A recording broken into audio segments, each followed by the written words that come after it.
po ang mga programa at proyekto under Queenpreneur?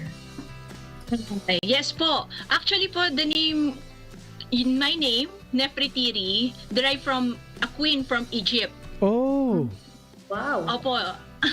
So, my father passed away last September 2023. Doon ko na-appreciate na, teka, ang ganda ng pangalan ko ah.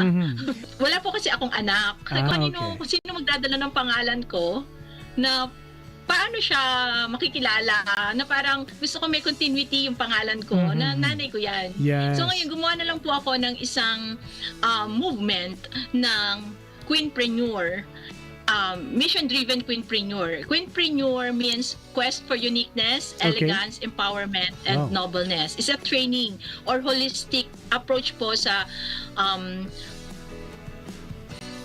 spirit, body, and soul. So ngayon po, ang program namin, na-initiate ko po, dahil marunong po ako mag-painting, nag-hand paint po ako sa bag.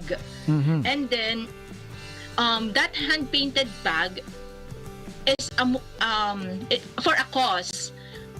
Yung part po, mostly, the 90% of the cost of the bag, yun po ay iniipon ko at ibibili po ng wheelchair para po sa dialysis patient. Dahil po ang aking ama po ay isang dialysis patient bago po siya ay tinawag ni Lord pauwi na po sa ating creator.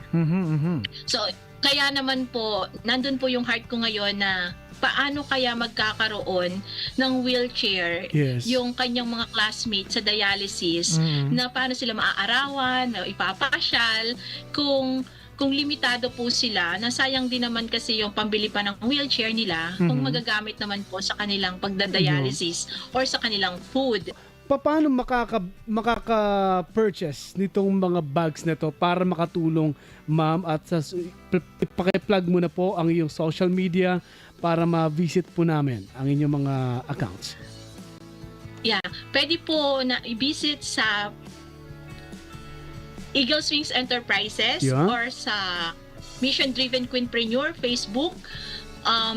Ngayon po meron po kaming ginagawang program with the Hands of God Charity Works, na magkakaroon po kami ng mga nanay na merong pangangailangan sa kanilang mga anak, mga may Down syndrome na mga anak, na mga nanay tuturuan namin mag-paint, at sila po ang giging painter natin, and then yung kanilang na-paint, ayun po ay ating i-display, at yung magiging proceeds po noon ay para po sa kanilang mga anak.